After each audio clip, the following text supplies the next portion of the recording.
នេះគឺជាសាច់រឿងពិតមួយរបស់ផ្ទះខ្មោចទិញដែលបងប្អូនមួយចំនួនមិនសូវបានដឹងរឿងផ្ទះខ្មោចទិញគឺមានភាពល្បីល្បាញខ្លាំងកាលពីជាង20ឆ្នាំមុនដែលរឿងមួយនេះត្រូវបានកើតឡើងដោយសារតែការលក់ផ្ទះដែលទើបនឹងសាងសង់ហើយថ្មីៗទៅឲ្យខ្មោច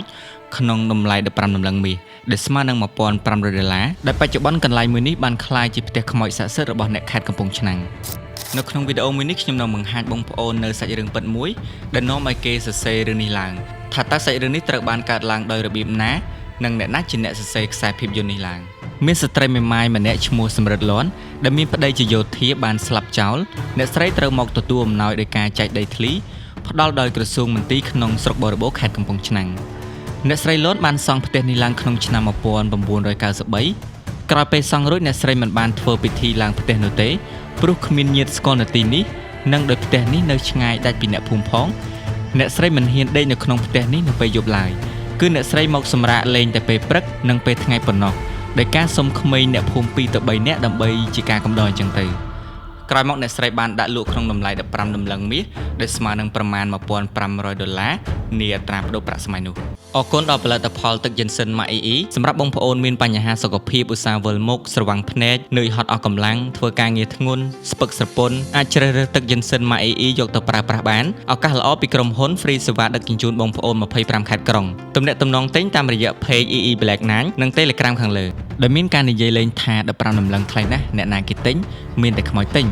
ក្រោយមកអ្នកស្រីលាន់បានយល់សប្តិពេលថ្ងៃកំពុងដេកក្នុងផ្ទះនោះយល់សប្តិលើកទី1អ្នកស្រីយល់សប្តិឃើញដុំភ្លើងមួយយ៉ាងធំបានហោះធ្លាក់មកចំដាំត្នោតនៅខាងក្រោយផ្ទះនេះលើកទី2អ្នកស្រីបានយល់សប្តិឃើញក្រុមគ្រួសារដង្ខៅមួយក្រុមដែលបានស្លៀកពាក់កម្ពុជាសម័យអាណានិគមបារាំង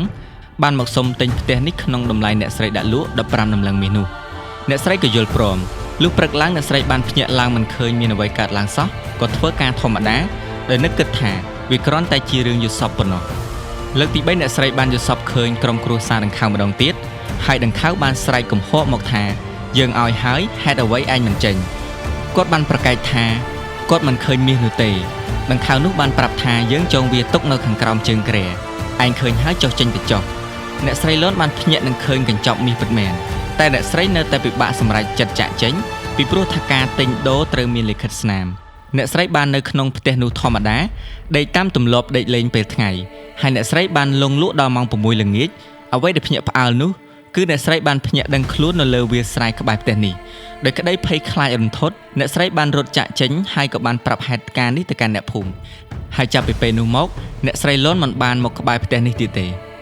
ហើយសាច់រឿងដែលកាន់តែរន្ធត់ទៀតនោះគឺអ្នកមួយចំនួនដែលមិនបានជឿបានទៅដេកលេងក្នុងផ្ទះនេះនៅពេលយប់ហើយពួកគេបានភ្ញាក់ឡើងនៅពេលព្រឹកតែមិនបានភ្ញាក់ឡើងនៅខាងក្នុងផ្ទះនោះទេបែរជាភ្ញាក់ឡើងនៅខាងក្រោមផ្ទះនេះទៅវិញតែអ្នកណាជាអ្នកសែងពួកគេចុះមកគេបានឃើញហេតុការណ៍ចម្លែកជាច្រើនពីផ្ទះនេះគឺគ្រប់ទ្វារបង្អួចផ្ទះបើកនៅពេលយប់ម៉ោង11ហើយបិទវិញនៅពេលព្រឹកអ្នកខ្លះបានលួចរបស់ចេញពីផ្ទះនេះទៅហើយត្រូវបានប្រាប់ថាខ្មោចតាមលងហើយពួកគេបានយករបស់មកសងផ្ទះនេះវិញអ្នកខ្លះបានខូចឡានខាងមុខផ្ទះហើយពួកគេបានឃើញខ្មោចឈរនៅលើវែរ៉ង់ដាផ្ទះនេះពេលខ្លះនៅកម្មចិន្តាស្លៀកពាក់ដោយការចងក្បិនអ្នកខ្លះជាអ្នកដំណើរឧស្សាហ៍ឃើញខ្មោចគ្មានជើងឈរសំកាំងនៅមុខឡានឬជំហៀងឡានអ្នកដំណើរប្រមាណជា30នាក់ហើយដែលត្រូវចុះកសែតថាស្លាប់ដោយសារគ្រោះថ្នាក់ចរាចរណ៍នៅខាងមុខផ្ទះនេះអ្នកស្រុកនៅតំបន់នេះតែងប្រាប់អ្នកធ្វើដំណើរតាមផ្លូវត្រូវចុចស៊ីផ្លេម៉ូតូឡានចោលពេលមកដល់ខាងមុខផ្ទះនេះដើម្បីបញ្ជៀសគ្រោះថ្នាក់ដោយសារខ្មោចលងដោយសារមានភាពល្បីល្បាញនេះហើយបានជាអ្នកនិពន្ធប្រឡំលោកដ៏ល្បីម្នាក់គឺអ្នកស្រីម៉ៅសំណាងយកមកសរសេរក្នុងឆ្នាំ1998ហើយត្រូវបានយកមកផលិតជាខ្សែភាពយន្តខ្មែរខ្នាតធំក្នុងឆ្នាំ2005ដែលបានដាក់ឈ្មោះថាផ្ទះខ្មោចទិញហើយរឿងមួយនេះមានភាពល្បីល្បាញរហូតមកដល់បច្ចុប្បន្ននេះចំពោះអត្ថន័យនៅក្នុងរឿងនេះគឺការគោរពពាក្យសន្យានិងភាពស្មោះត្រង់តែសម្រាប់បងប្អូនវិញយល់យ៉ាងណាដែរចំពោះសាច់រឿងមួយនេះសូមខមមិនខាងក្រោមវីដេអូនេះផង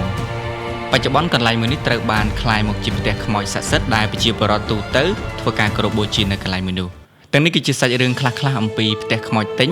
ដែលបងប្អូនទាំងអស់គ្នាស្គាល់តាមរយៈខ្សែភាពយន្តនោះឯងសូមអរគុណហើយជួបជាមួយខ្ញុំជឿនវ៉ានីនៅវីដេអូក្រោយទៀតចុកខ្នងឈឺចង្កេះបញ្ហាក្រពះពោះវៀនរ៉ាំរ៉ៃគេងមិនសូវលក់កម្លាំងចុកខ្សោយឧស្សាហ៍ឈឺកុសខ្យល់ញឹកញាប់និងបញ្ហាសុខភាពជាច្រើនមុខទៀតសូមណែនាំបងប្អូនពិសាទឹកយិនសិនម៉ាក់អ៊ីអាចជួយសម្រួលសម្រាលអាការៈជំងឺរបស់បងប្អូនបានផលិតផលសតពីប្រទេសកូរ៉េ